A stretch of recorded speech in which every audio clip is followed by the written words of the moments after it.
迎收看 Focus 午间新闻，我是詹淑涵。新闻一开始带您掌握的还是疫情消息了。疫情现在不只影响到身体健康，世卫组织更表示，新冠肺炎对于各国民众的心理也会带来长久而且深远的影响。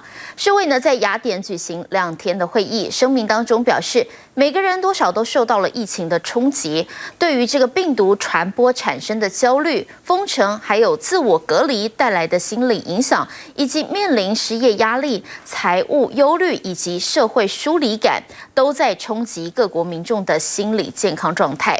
而世卫欧洲区的主任克鲁格就形容，这场疫情已经造成生活分崩离析。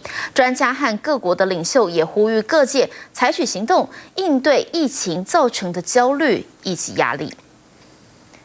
接着我们看到，美国总统拜登21号深入到昔日对手川普大本营俄亥俄州，他要参加的是由 CNN 举办的市民大会。由于美国新增确诊数当中有超过80%都是 Delta 变种，拜登只能够继续的催打疫苗。近期连共和党的态度都转弯了，包含福斯主播都呼吁接种疫苗。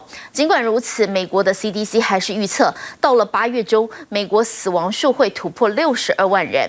而先前疫情的震央印度，实际的死亡数恐怕再高出10倍。再来是东南亚的印尼，单日1449人死亡，创下新高。去年12月就已开打新冠疫苗的美国，接种率陷入停滞，目前只有48%完成接种。美国总统拜登只能继续催打。It's real simple. We have a pandemic for those who haven't gotten the vaccination. It's that basic, that simple. 美国新增确诊又比上礼拜上升55%，其中以阿肯色、密苏里、路易斯安那、佛州和内华达人均确诊最高。统计显示，目前有近28%的美国人住在高风险区。If you're vaccinated, you're not going to be hospitalized, you're not going to be in an ICU unit, and you're not going to die. 除了总统一劝再劝，美国校园也跟进推好康。迈阿密大学学生现在有机会拿免费的苹果笔电和礼物卡，就连过去对疫苗看法相对保守的共和党都态度转弯。It's safe and effective. I took it and I wanted to show the picture to just encourage people. 共和党众院第2把交椅史卡利斯终于在近期接种疫苗，还有川普盟友保守派网站的创办人也不避讳提及打了疫苗，连福斯新闻主播都呼吁相信科学。And it absolutely makes sense for many Americans to get vaccinated. I believe in science. I believe in the science of vaccination. 只是拜登先前为了催打，表示完成接种者不用戴口罩，专家表示应该修正。I hope that the Biden administration hits the reset button and says we should follow the example of LA County and say that if there are places where vaccinated and unvaccinated people are mixing, then indoor mask mandates should still apply.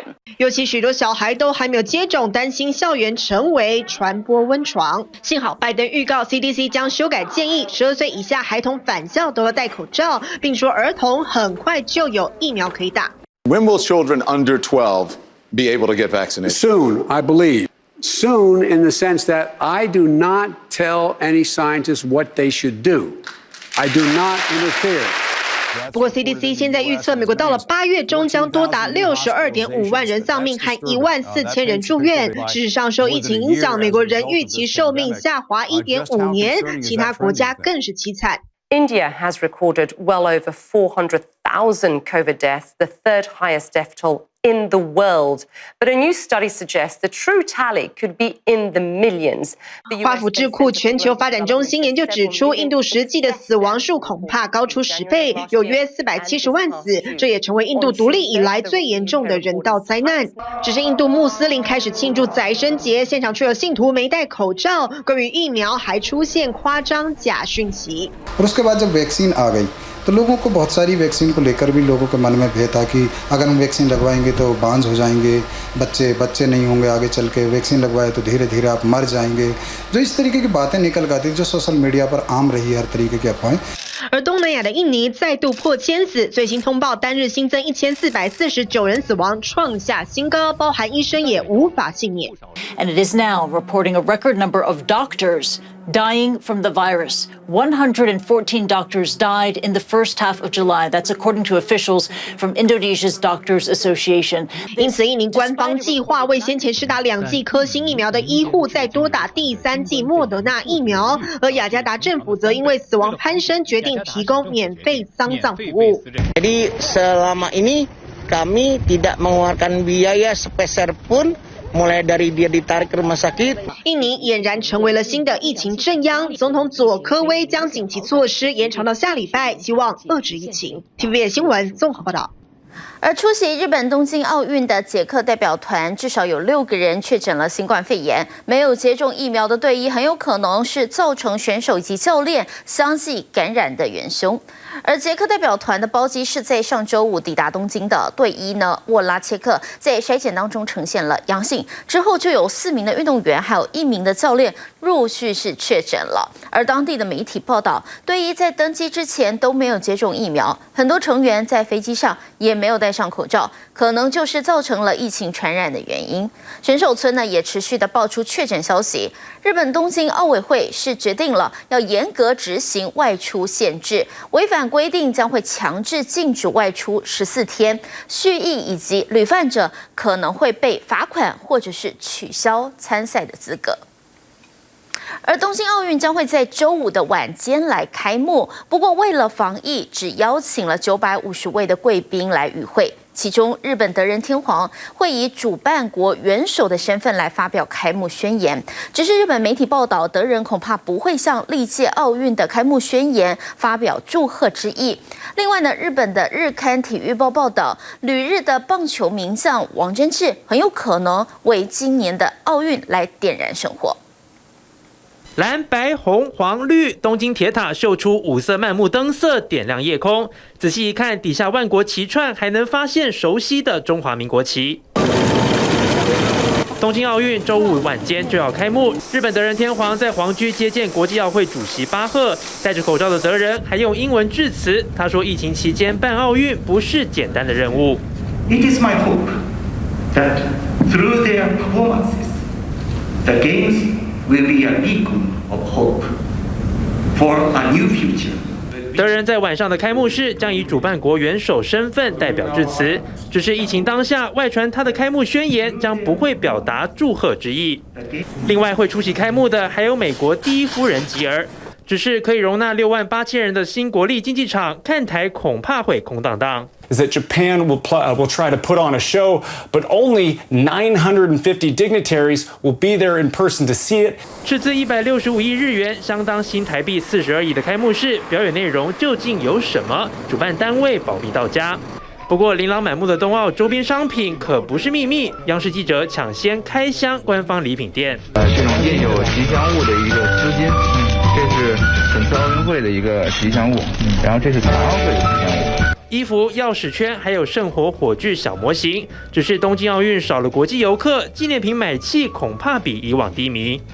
TVBS 新闻综合报道。今天是东京奥运正式开幕日，目前为止和冬奥相关的赛事人员已经有多达91人确诊，而昨天22号在选手村内呢，有4个人检测之后呈现了阳性，这也不断引来公卫专家批评，说这个防疫泡泡根本就不可行嘛。而各国的选手团当中，至少有7个人是入境到东京之后才确诊的，也让他们的奥运梦还没有开始就已经幻灭。5架战机在空中喷出白烟，之后还整齐划一的在蓝天画出奥运5环标志。This is a surprise. 原来这是日本航空自卫队的飞行表演队蓝色冲击波为冬奥开幕进行的彩排，但是冬奥还没正式开始，很多选手的夺牌梦已经幻灭。People involved with the Olympic Games, that number currently stands at 91, with 4 new cases confirmed in the Olympic Village, bringing that total up to 8. It's a clear sign that the Olympic Village bubble has in fact been punctured. 目前入境东京后确诊的各国选手，包括美国队沙滩排球好手克拉布，同样是美国体操队的替补选手艾克，以及智利跆拳道57公斤量级的女将阿加雷。她原本可能和中华队交手，但已经弃赛。其他还包括荷兰滑板女将雅各斯、捷克沙滩排球和桌球选手，以及最先确诊的南非足球队2名选手和1名塞尔维亚划船选手都得弃赛，而有2位夺牌大热门，则是还没到东京就证实染疫，分别是世界排名第1的英国射击女将希尔，以及俄罗斯的18岁泳将包罗廷。他是2020年欧洲男子400公尺混合泳冠军，也是中华队王星浩的劲敌。这次也因为染疫无缘奥运，疫情笼罩下，选手们人心惶惶。Athletes are worried about catching COVID-19 or being considered a close contact with someone who tested positive. 能够健康出赛的，也必须要适应这一次零观众的冷清赛事。It was difficult because I want it to be a normal Olympics. I want to have the atmosphere, the roar of the crowd when someone hits a big dive. 已经提前开踢的女足，美国对战瑞典就是完全没人，连媒体都说好不习惯。A group of us attended one of the soccer games yesterday, and the mood described as absolutely bizarre. Basically, the journalists were the only ones there, nobody in the stands. 缺乏观众参与热情，还有日本民意的反对，让砸了超过30亿美元投入奥运的赞助商们只能忍痛切割。I'm at the top of Tokyo Skytree, the world's tallest broadcasting tower. It's one of many Japanese Olympic sponsors that have had to cancel or scale back promotional events tied to the games. 活动取消，只剩看板。丰田汽车也不再播奥运相关广告，还有每年赞助商主力之一的酒商更是非常失望。I think the Olympics have been losing its value.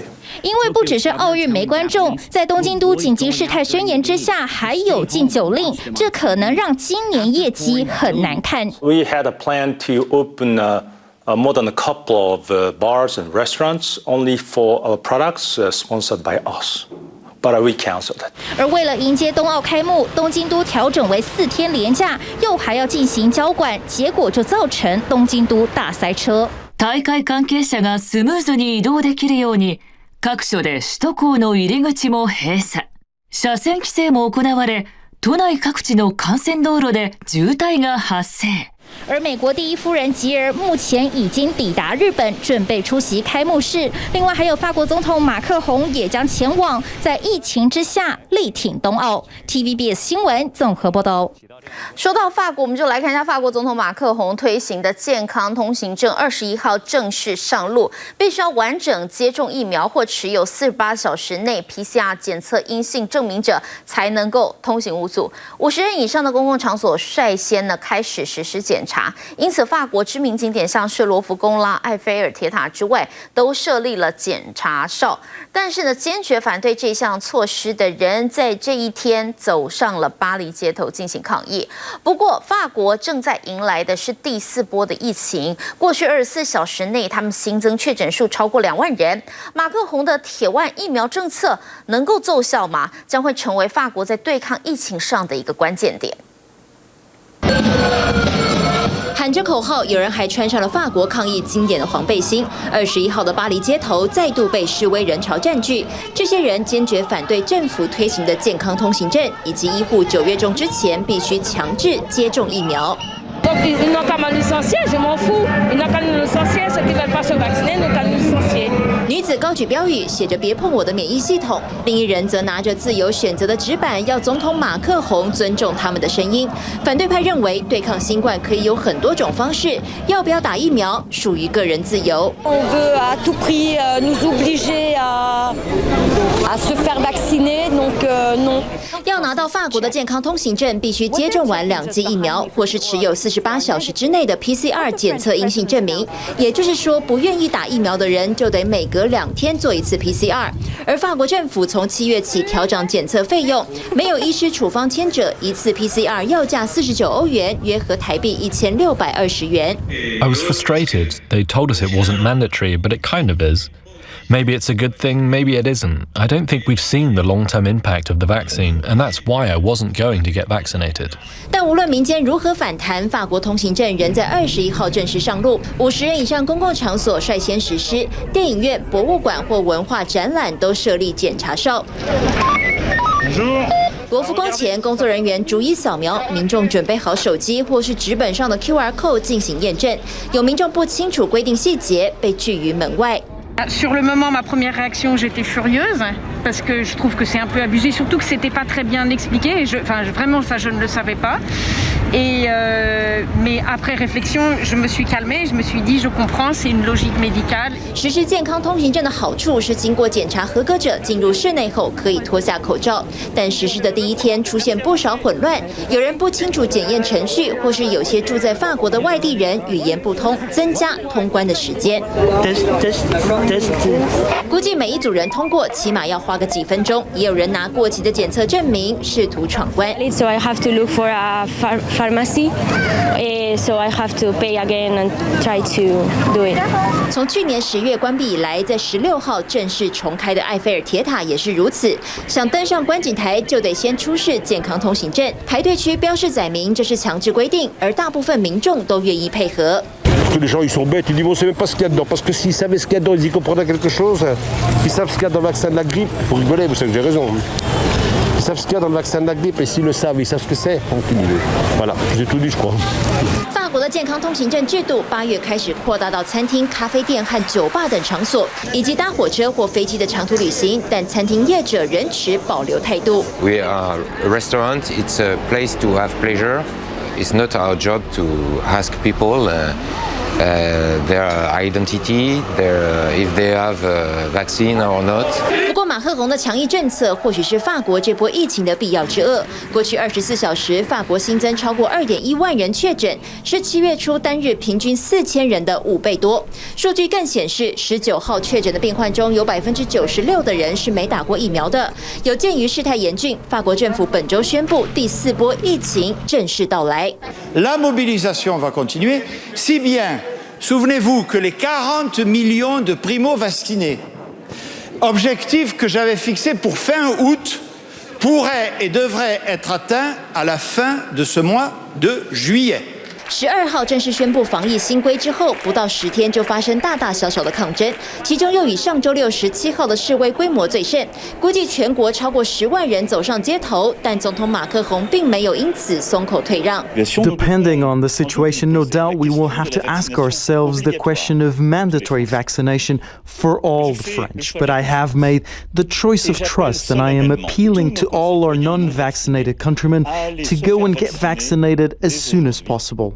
马克宏的铁腕让疫苗接种率快速上升，全法国6700万人口中，目前约3810万人接种第一剂。Lundi, on était sur une vaccination autour de 110-120 personnes, patients qui venaient justement se vacciner.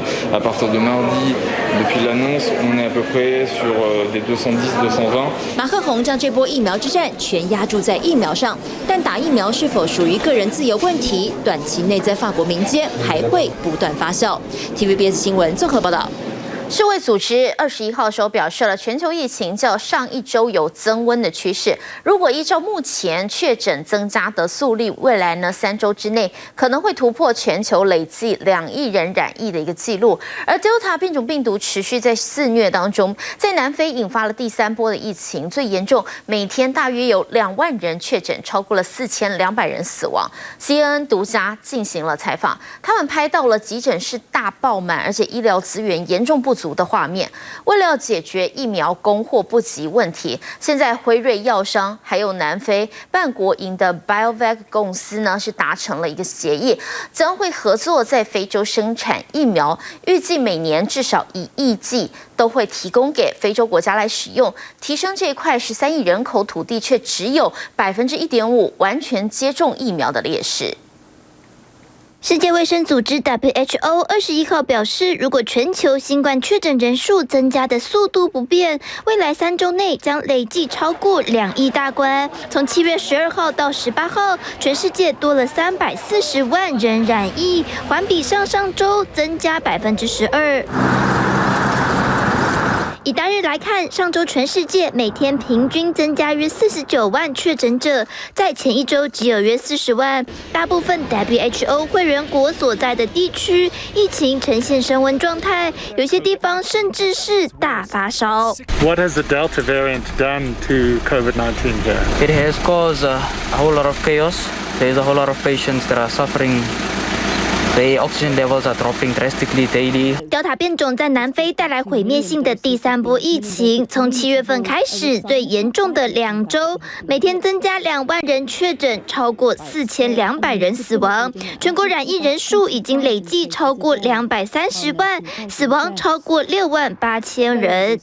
There's patients that are suffering at home because they aren't able to get hospital beds. There is no spaces in hospital. There's no ventilators available. It's completely a chaos.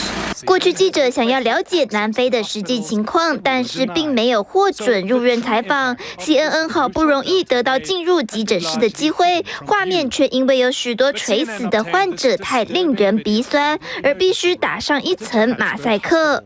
Patients are waiting, they're on stretchers, they're in cubicles, doctors are overwhelmed, nurses are overwhelmed. Not enough beds. And what does that result in these waiting areas of the hospital? It's chaos. 不愿具名的资深医师表示，这里就像是战乱地区。当局关闭酒吧和学校，晚上9点到隔天凌晨4点实施宵禁，政治和宗教集会都被禁止，餐厅和健身房必须在严格的规则下才允许营业。不过仍然不足以阻挡疫情的狂澜。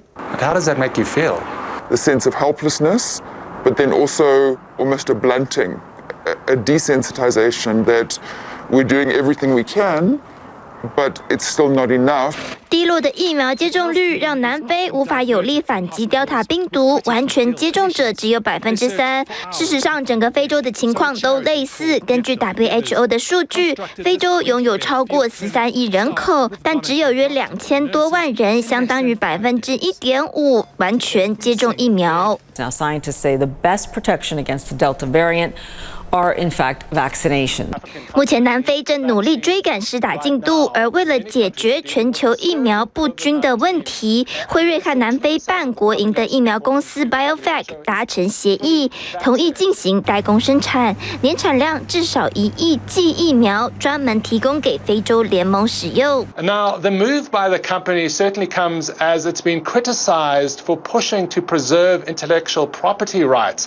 路透社报道，2家公司签署协议的内容是填充和完成疫苗，南非方面将负责最后阶段的加工和装瓶，并不包含涉及智慧财产权、生产 mRNA 疫苗原液的工作，在利益不冲突的情况下进行合作。Our transaction is the first in Africa, and it's actually the first in Southern Hemisphere, and I think that's significant. You know, that is also making a big impact on the pandemic. I think it's historic for an African manufacturer and for us as a continent. 先前非洲都仰赖联合国的 COVAX 机制提供疫苗，但是以敬陪末座的接种率来看，显然不够给力。这次直接和疫苗龙头合作，对非洲来说是一大福音。在高兴之余 ，BioVac 也表示会赶紧更新设备，打造能妥善保存辉瑞疫苗的摄氏-70度友善环境，压制猖狂的疫情。TVBS 新闻综合报道。我们要看到河南郑州暴雨成灾，出现了很夸张的一幕，就是台商康师傅饮料厂在当地的一座仓库泡水了，结果大量的保特瓶饮料就被冲到街道上头，吸引了很多的民众呢，是顾不得淹水都还没退呢，人就直接在马路上捞起饮料了，而这个损失恐怕是难以估计。多少水？看看这溅水的啊！哎呀！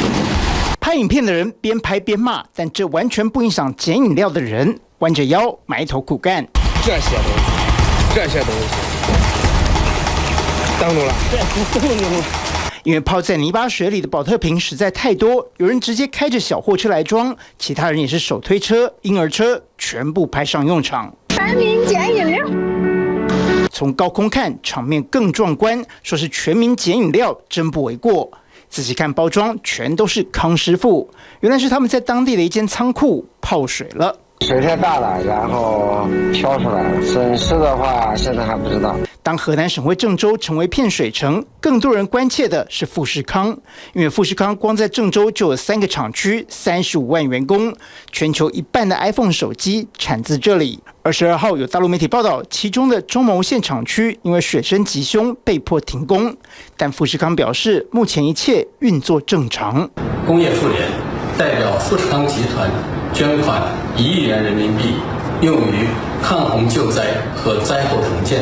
大陆腾讯网引述消息人士指出，富士康在大陆还有深圳等多处厂区，就算郑州厂受到波及，应该也不至于影响 iPhone 13的发表进度。另一方面，郑州还有包括统一等其他台商，大陆全国台企联表示，目前人员安全无虞，但经济损失一时难以估算。TVB 新闻综合报道。河南郑州的暴雨已经是在当地呢经过2天时间，不过现在当地呢还有一条长达4.9公里的京广隧道，完全他们泡在了水中。由于事发当时正处于交通的尖峰时刻，当地的民众很忧心，隧道里头可能还有很多的车辆，当下根本来不及逃出来。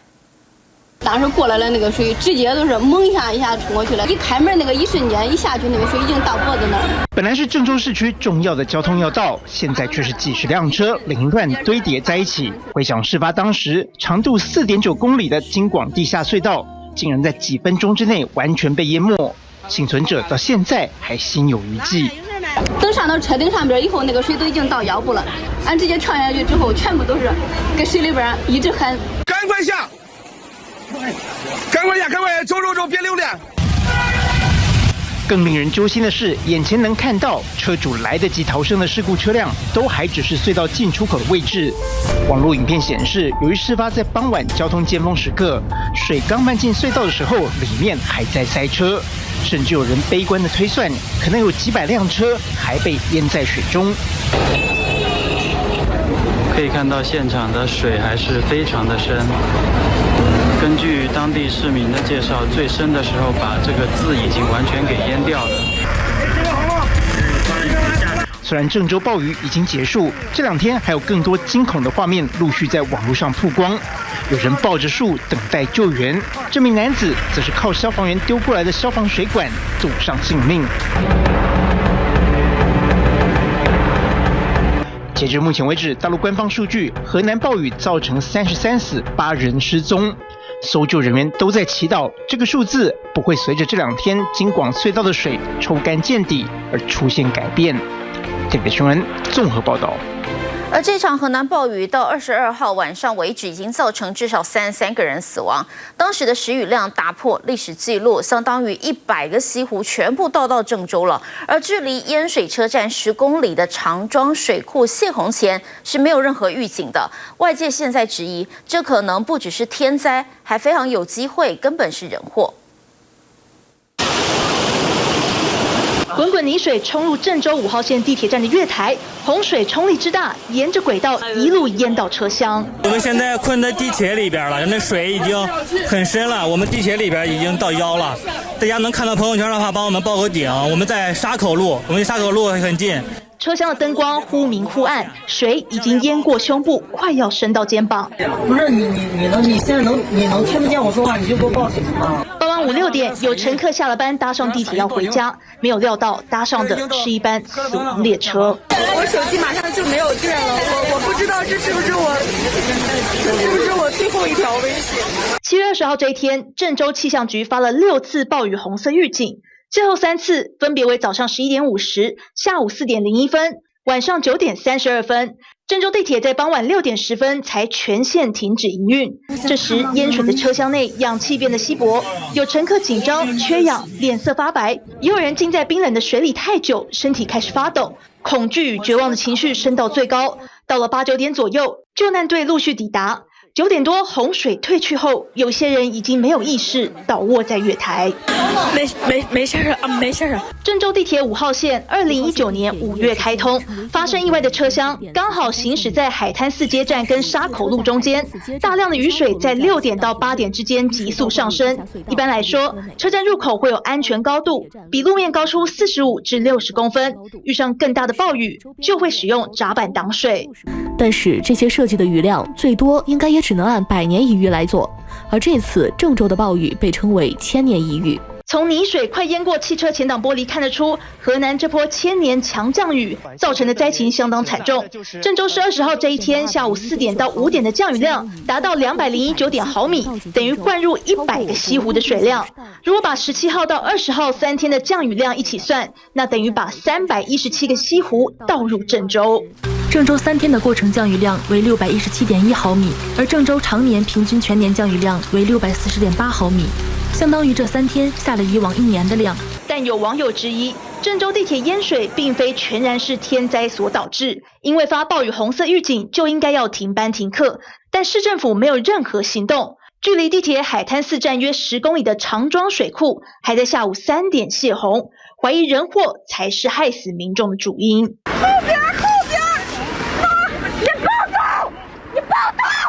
湍急洪水冲走民众，大家万万没有想到，电影里才会出现的夸张景象会出现在现实生活。有人还一个不小心跌入塌陷的路面，路面坑洞变成10人洞，把大家吓得魂飞魄散。同时，这场还没下完的暴雨，也让外界对郑州砸了534.8亿人民币的海绵城市防洪计划出现疑虑。海绵城市解决的是中小雨的径流蓄滞问题，以促进城市地表径流的就地下渗和雨水可持续循环。此次河南大雨属于突发特大暴雨，已经超出了海绵城市所能应对的能力。海绵城市计划如同字面意思，指下雨时城市能吸水、蓄水、蓄水。这项花费台币2000多亿的计划，反而疑似因人祸成为没发挥效用的空壳。TVBS 新闻综合报道。今年的第6号台风烟花，早上9点的时候，中心呢已经移动到日本冲绳宫古岛南方大约60公里的海域，包括了那霸本岛、宫古岛还有石垣岛呢。过去2天都受到了暴风圈的影响，其中宫古岛瞬间最大的阵风甚至是高达了17级风，因此造成了上千户停电，居民是连夜避难。暴雨狂炸雨大到连路都看不清楚，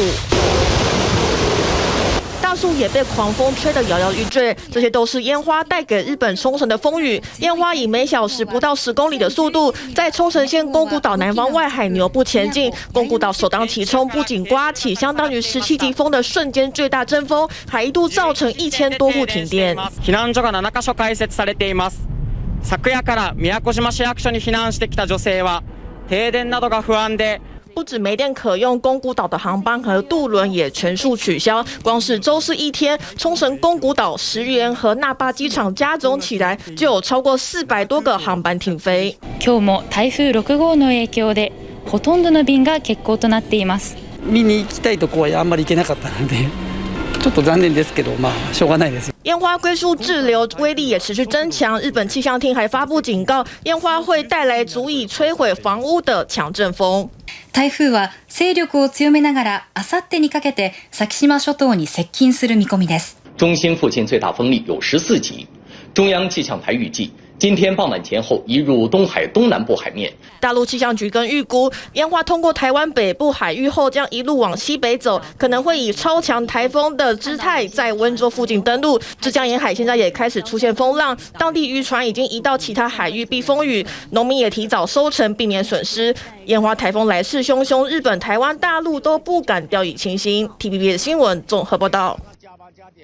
东京奥运今天23号开幕，我们就来看到一位伊朗的跆拳道女子选手，她今年22岁，叫做阿丽萨德。她在上一届的里约奥运当中夺下的是57公斤级跆拳道的铜牌，是伊朗史上首开先例，也是唯一一位得过奥运奖牌的女性运动员。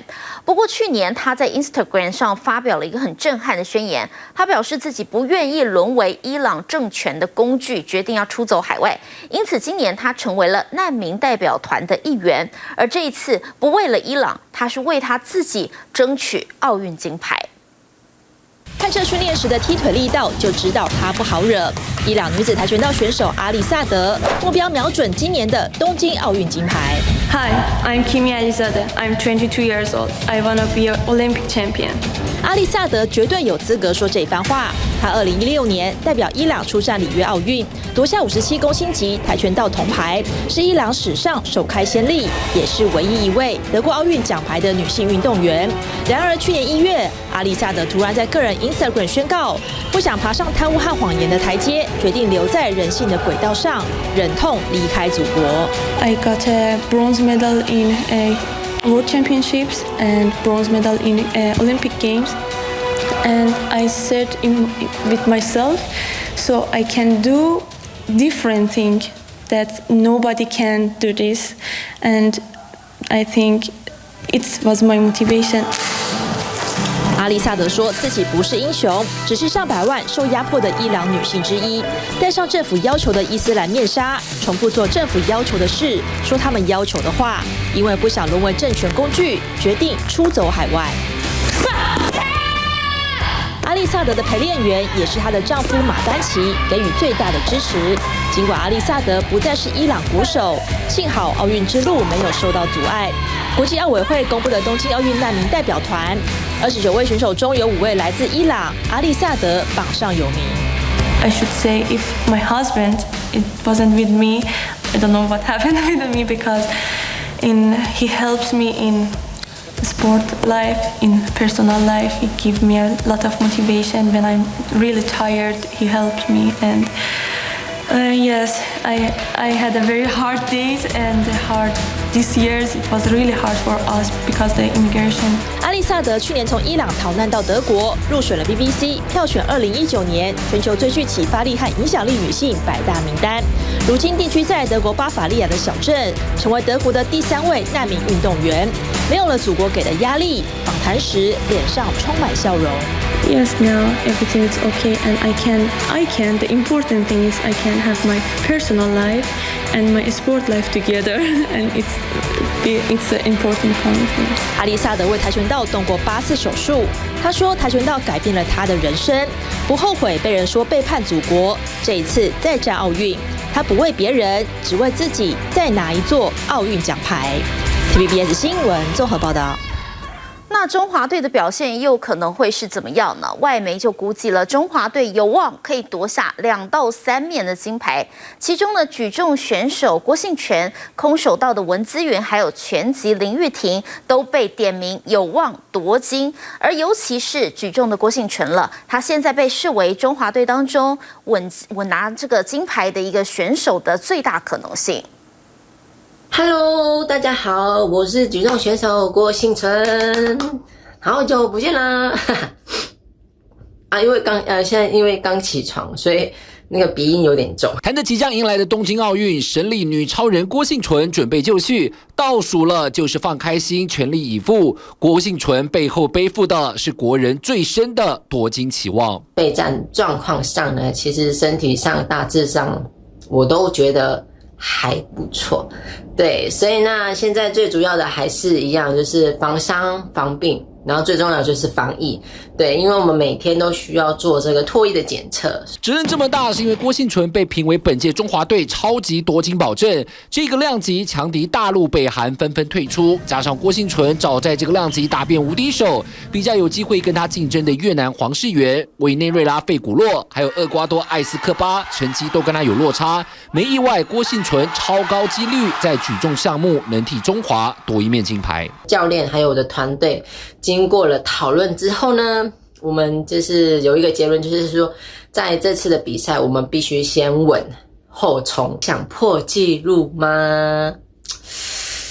这个问题非常非常的对，目前的世界纪录都是我的嘛，所以你当然你都会想要追求更好的自己。您看看，要破的世界纪录全部都是自己的，就知道郭婞淳成绩有多狂。根据外媒发布的最新奖牌预测排行榜，中华队被看好夺下2金5银4铜，总奖排榜第33名的佳绩。郭婞淳包办1金，另外一面金牌则被评估空手道文姿云有很大机会。跆拳道的4位选手也有望争夺奖牌。我觉得大家都差不多就是现在攻击模式啊，然后其实大家都了解互相的动作，就只是说比赛的时候谁把可以细节做得更好的。除了金牌部分，外媒预测女子射箭可以夺下2面银牌，拳击女子69公斤级陈念琴有望夺下银牌，鞍马王子李智凯被看好坐银望金，詹家姐妹花也在女双锁定银牌，跆拳苏博雅、黄玉仁被评为有夺牌实力，稳定发挥有望抢进前3。我觉得现在的问题不是节奏性，而是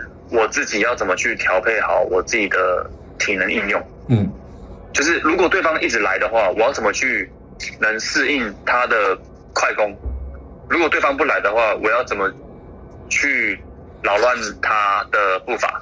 而外媒预测的潜力股包含人气最旺的羽球球后戴资颖、体操唐家宏、射击杨坤碧、吴佳颖跟田家珍、柔道连真麟、杨永伟，以及射箭男子代表队等都在夺牌潜力上。然而美联社预测戴资颖拿下银牌，同样是估中华2金，郭婞淳拿下金牌，另外1金则由拳击林玉婷拿下。51跳到54，再从54跳到57，你要怎么样去调整自己的一些身体状况？在这1年当中，其实在包括体能啊、技术方面都有看到非常明显的提升。中华奥运史上最佳成绩就是2004年2面金牌，若郭婞淳、林玉婷、戴资颖、文姿云都能突破自我，稳定表现，台湾要拿破纪录的3金，甚至挑战4金，并非遥不可及的梦想。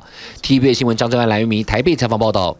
东京奥运呢，今年因为疫情，所以他们推出了一系列的 NFT 数位奥运徽章，而这股虚拟的浪潮呢，正在体育界快速的崛起，就连 NBA 他们也出了虚拟的卡牌。无论是100多年前的首届奥运，到第一次的霞慕尼冬季奥运，除了留下选手精彩的比赛记录，用来识别奥运参赛者所佩戴的徽章，也是不少收藏家心中的珍宝。东京奥运搭上 NFT 的热潮，国际奥委会跟美国游戏业者合作，一共6款具有历史意义的奥运徽章，结合区块链，收藏家可以花上9到499美元购买综合包装的虚拟版徽章，还可以借由交易平台进行买卖。这股 NFT 风潮在体育界早就不是新鲜话题。NBA Top Shot 的数位收藏就拥有超过80万的注册会员，估计交易市场价值10亿美元。像这样一段詹姆士对战休斯顿火箭的灌篮影片，在交易平台的价格炒到高达40万美元。From some people is like, well, couldn't I get it on YouTube? Couldn't I just watch the highlight on YouTube? Which is true, but it's also the same thing as when you buy a trading card, couldn't you just get that picture on Google? You know what I'm saying? It's not about the picture. It's about the actual item. Same virtually. It's about the digital asset. 国王队的后卫新秀哈里伯顿就是 NBA Top Shot 的收藏家之一，像是灌篮或是助攻等精彩片段，在 NBA Top Shot 里面称作时刻，每段时刻都是特别剪辑过的片段。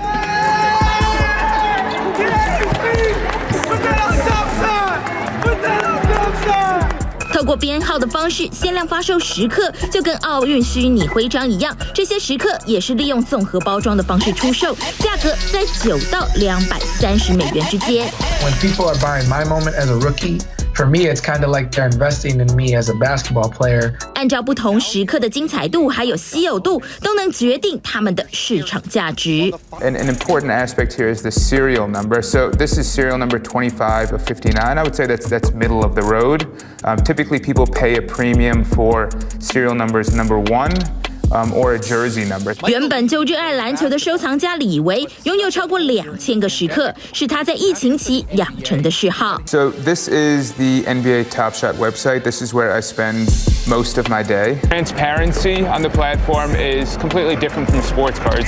You can see the entire transaction history of any specific moment, of any specific set, and that level of information is invaluable when trying to make an investment. 目前李维花在这些篮球时刻上的金额已经超过17.5万元，手头上不少时刻身价暴涨，如果全部脱手，总价值达到1800万美元。但 Top Shot 要变现，起码要等上6到8个星期，也让不少投资人心生疑虑。I'll acknowledge I had to have a bit of conviction in the platform to make a bet as large as that. I mean, it was a very, very, very significant investment for me at the time, but I'm definitely in a different financial situation than I was before, and it's exciting, it's different, and I'm not sure exactly what we're going to do with it. NBA Top Shot 光是今年第一季就创造5亿美元的交易额，占整个 NFT 的平台交易量的1/3，成长幅度超过26倍。目前美国5大职业赛事都纷纷下注 NFT 市场，虽然收藏家不讳言很可能会面临泡沫化，但本来就充满激情的体育赛事，碰上越炒越火热的虚拟货币市场，互相推波助澜之下，碰撞出不同于以往的数位商机。TVBS 新闻综合报道。美国房市景气创下30年来最热，一屋难求，房价也上推，不少民众选择暂时退场。历经今年来最猛烈卖压后，美国股市在周三连续第2个交易日反弹，3大指数都收涨1%以内，标普500更是完全收复周一的失土。Clearly, Tuesday was a counterbalancing of a unnecessarily panic-stricken Monday. Today is, earnings are really pretty good.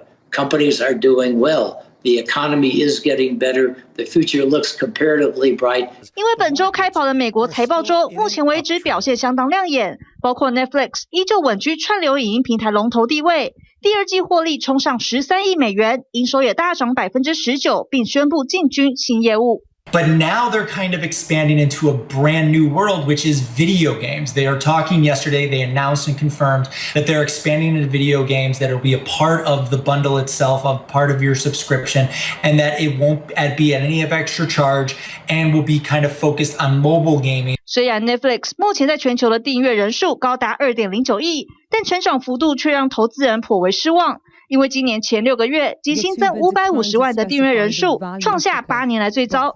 A weak projection for subscriber growth drove its shares down more than 3%. 但现在就连深受疫情冲击的航空业，也在美国国内旅游复苏的带动下强势反弹。美国联合航空第2季营收比去年同期大增4倍，更早在1个星期前就宣布将订购100架由瑞典新创公司研发的零碳排电动飞机。First flights of the aircraft will be in 2024, but it's in 2026 that will first be in commercial service. 表现亮眼的还有电信龙头微讯，第2季营收和销售统统优于预期。过去5年来只有4个季度表现欠佳。美国药厂交生则受惠于全球新冠疫苗订单，第2季营收比预期高出 4.5%， 并优于去年同期。至于饮料大厂可口可乐，更是跌破华尔街眼镜，第2季营收突破100亿美元，已经超越疫情前的2019年水准，带动他们同步上修全年财测。And therefore, earnings in the here and now and earnings forecasts are going to be the big driver of stocks, and that ought to be good next week.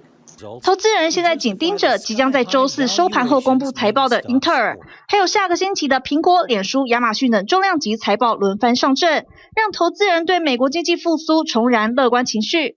Welcome. 但是之前热到不行的美国房市却退烧了。They all just said, you know what, I'm out. I don't want to do this anymore. This is too hard.